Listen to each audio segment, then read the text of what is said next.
Welcome to my YouTube channel. In today's video, I explain you how to enable STA mode on ESP32 by using ESP-IDF environment. If you haven't watched my previous video regarding AP mode, I recommend you to watch that as well you to understand all scenarios of Wi-Fi settings on ESP32. So what is STA mode? STA means station. So basically what it does is the device or the ESP32 work as a station and connect into access point, and it enables us to access onto internet. Since we use ESP32 on most of IoT projects, so this is the first step that we have to update data on a server. So STA function, you need to understand what are the STA functionalities and need to understand what settings that we can change on STA mode on ESP32. As I said, STA mode is a client mode. So basically the ESP32 works as a client on and connect into a server or any other resources. And on STA mode, we can available Wi-Fi networks and connect using uh, username and password, and it enables us to data communication between network and give access to the internet connection. So as I told, most of the IoT application and smart home application is necessary to use STA mode in order to publish data or receive data from the server. So if you want more details about the STA mode and the Wi-Fi library of ESP-IDF, I recommend to follow this documentation and find this on the official documentation website. So once you go through this, you can get good knowledge about what about the library and what are the APIs they have given us to uh, do the configuration as well as do changes in the settings.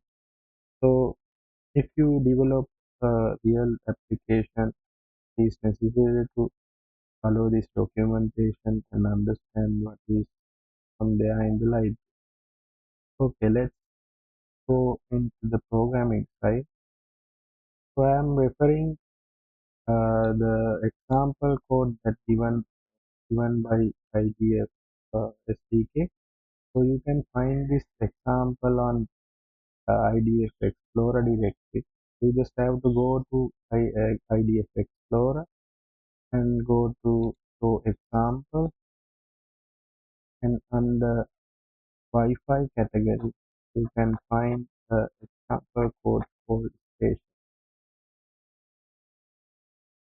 So this is the one that I am referring today. So you can open and save that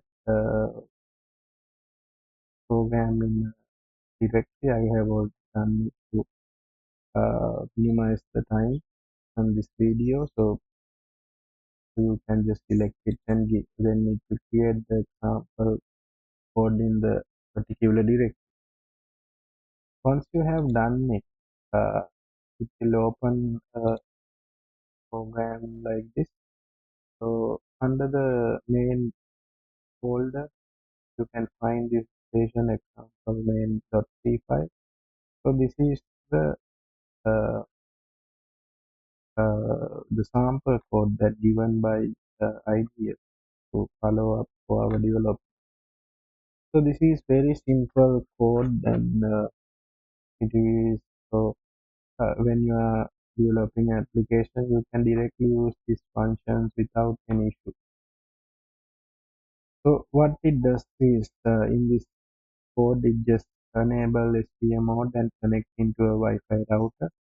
But after that, if you want to uh, post data onto a server, so you have to use HTTP or MQTT. So in coming videos, I will explain that as well. But for now, in this video, I'm showing you only how to enable STM mode on the ESP32 controller. So in this program, once you go to the main loop, you can see first initialize the NBS on the flash memory and then initialize the Wi-Fi station. So these are the APIs that recommended, the standard APIs that you can uh, use to enable the SDA mode. So you can do changes as well if you require. So this is the main structure, the Wi-Fi config structure. So if you go inside the library, you can see what are the changes that you can do. Apart from the given example, I mean these settings, you can change these listed setting in the library as well. So if that is depending on your application and your so you can check this structure and change whatever way you want if there's any requirement like this. But in this example, it only assign a custom the SID password of the router here and the authentication method and other uh, PSA settings and identification settings. So for just for demonstration, so I will show you how to connect to the router. So this is the macro that define the SSID and password in the to this structure. So these values are uh, get from the example config file. So you can open that from this icon, SDK configuration, go to example configuration. So you can see the SSID. So these are the settings that once we set up these settings here, so it will automatically assign into this macro. So I have already assigned my home router to SSID and password. And if you want, so for in your case, you change this to the router credentials.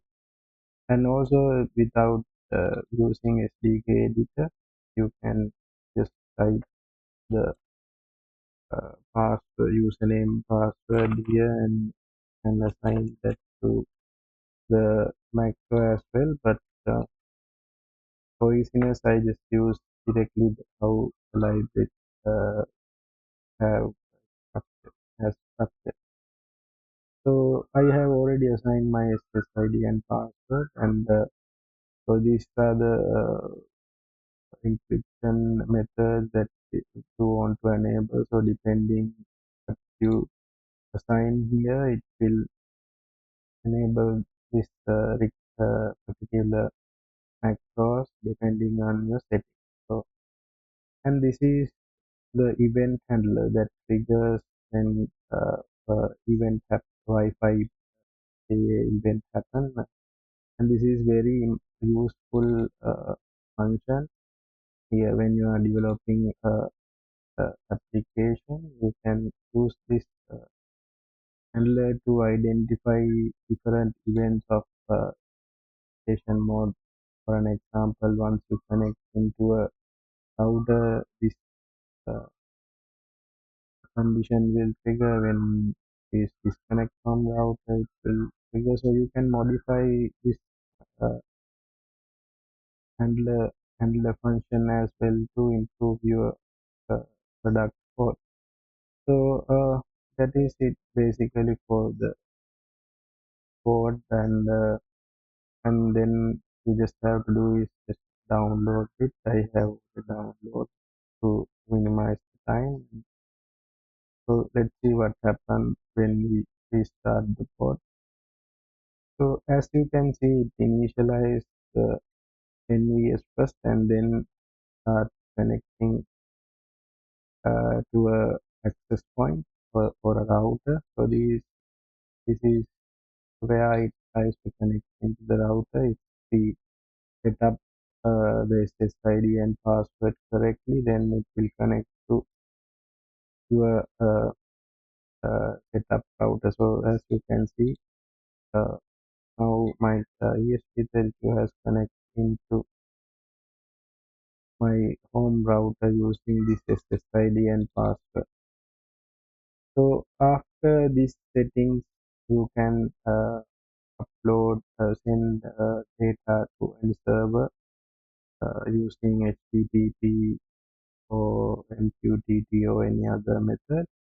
So I will explain you in later videos how to do that as well. So in today's videos, that is it for now. So I hope you get a basic understanding on how to get started with IDF. So thank you very much for watching my videos, and I please subscribe to my channel, and if you have any questions, please comment down. I will help you to solve any issues that you have. So thank you very much for watching. See you later.